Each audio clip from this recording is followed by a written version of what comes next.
మత్తయి సువార్త మొదటి అధ్యాయము. అబ్రహాము కుమారుడగు దావీదు కుమారుడైన యేసుక్రీస్తు వంశావళి.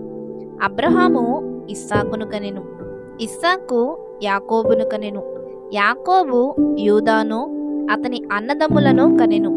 యూదా తామరునందు పెరసును జెరహును కనెను. పెరస్సు ఎస్రోమును కనెను, ఎస్రోము అరామును కనెను, అరాము అమ్మినాదాబును కనెను, అమ్మినాదాబు నయస్సోనును కనెను, నయస్సోను సెల్మానును కనెను, సెల్మాను రాహాబునందు బోయజును కనెను, బోయజు రూతునందు ఒబేదును కనెను, ఒబేదు యెషయను కనెను, యెషయి రాజైన దావీదును కనెను. ఊరియా భార్యగా నుండిన ఆమె యందు దావీదు సొలొమోనును కనెను, సొలొమోను రెహాబామును కనెను, రెహాబాము అబీయాను కనెను, అబీయా ఆసాను కనెను, ఆసా యెహోషాపాతును కనెను, యెహోషాపాతు యెహోరామును కనెను, యెహోరాము ఉజ్జియాను కనెను, ఉజ్జియా యోతామును కనెను, యోతాము ఆహాజును కనెను, ఆహాజు హిజ్కియాను కనెను, హిజ్కియా మనష్షేను కనెను, మనష్షే ఆమోనును కనెను, ఆమోను యెషయాను కనెను. యూదులు బబులోనుకు కొనిపోబడిన కాలములో యెషయా ఎకొన్యాను అతని సహోదరులను కనెను.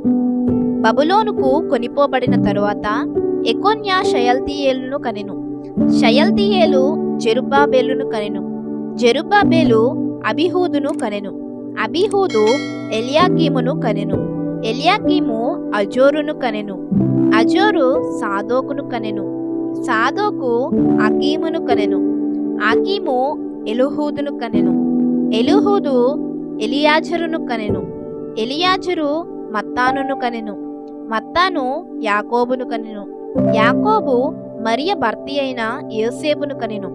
ఆమె యందు క్రీస్తు అనబడిన యేసు పుట్టెను. ఇట్లు అబ్రహాము మొదలుకొని దావీదు వరకు తరములన్నయు 14 తరములు. దావీదు మొదలుకొని యూదులు బబులోనుకు కొనిపోబడిన కాలము వరకు 14 తరములు. బబులోనుకు కొనిపోబడినది మొదలుకొని క్రీస్తు వరకు 14 తరములు. యేసుక్రీస్తు జనన విధం ఎట్లనగా, ఆయన తల్లి అయిన మరియా యోసేపునకు ప్రదానము చేయబడిన తరువాత వరేకము కాకమునుపు ఆమె పరిశుద్ధాత్మ వలన గర్భవతిగా ఉండెను. ఆమె భర్త అయిన యోసేపు నీతిమంతుడై ఉండి ఆమెను అవమానపరచునలక రహస్యముగా ఆమెను విడనాడ ఉద్దేశించెను. అతడు ఈ సంగతులను గూర్చి ఆలోచించుకొనుచుండగా, ఇదిగో ప్రభువు దూత స్వప్నమందు అతనికి ప్రత్యక్షమై, దావీదు కుమారుడవైన యోసేపు, నీ భార్య అయిన మరియను చేర్చుకొనుటకు భయపడకుము. ఆమె గర్భము ధరించినది పరిశుద్ధాత్మ వలన కలిగినది. ఆమె ఒక కుమారుని కనును. తన ప్రజలను వారి పాపముల నుండి ఆయనే రక్షించును గనుక ఆయనకు యేసు అను పేరు పెట్టుదు అనెను. ఇదిగో కన్యక గర్భవతి అయి కుమారుని కనును. ఆయనకు ఇమ్మానుయేలను పేరు పెట్టుదురు అని ప్రభువు తన ప్రవక్త ద్వారా పలికిన మాట నెరవేరునట్లు ఇదంతయు జరిగెను. ఇమ్మానుయేలను పేరునకు భాషాంతరమున దేవుడు మనకు తోడని అర్థము.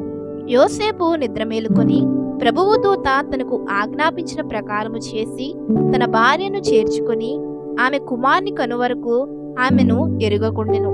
అతడు ఆ కుమారునికి యేసు అను పేరు పెట్టెను.